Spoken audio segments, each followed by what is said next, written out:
Catherine the Great wasn't just a queen, she was a force of nature. Rising from an obscure German princess to the longest reigning female ruler of Russia, she transformed her empire through ambition, intellect, and sheer political genius. This is the story of how she became the original 18th century girl boss. Born Sophie von Anhalt-Zerbst in 1729, Catherine arrived in Russia at just 14, married to the immature and unpopular Grand Duke Peter. When he became emperor in 1762, his disastrous reign alienated the military and nobility. 6 months later, Catherine seized power in a bloodless coup, backed by the imperial guard. Peter abdicated and mysteriously died. Just like that, Catherine became the undisputed ruler of Russia. As a foreign-born woman ruling a conservative empire, Catherine had to be strategic.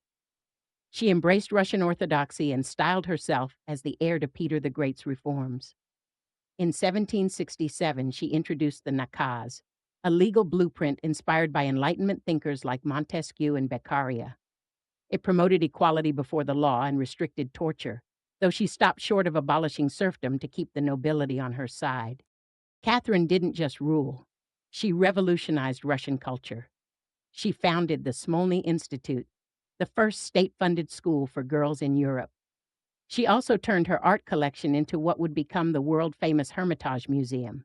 And she personally funded philosopher Denis Diderot by buying his library and letting him keep the books. Catherine nearly doubled Russia's territory.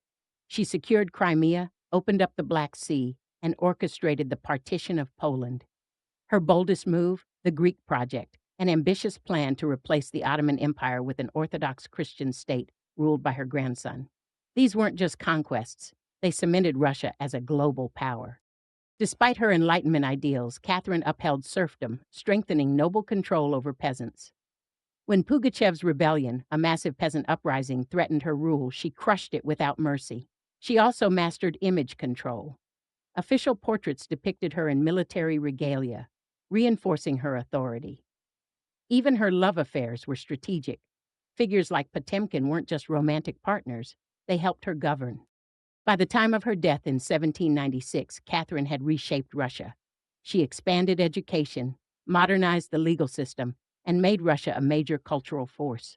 But she also left a complicated legacy. Her expansionism erased Poland from the map, and serfdom remained intact.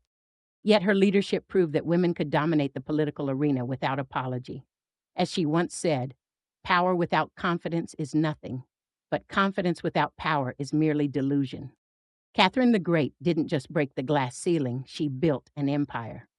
And centuries later, her playbook for power still resonates.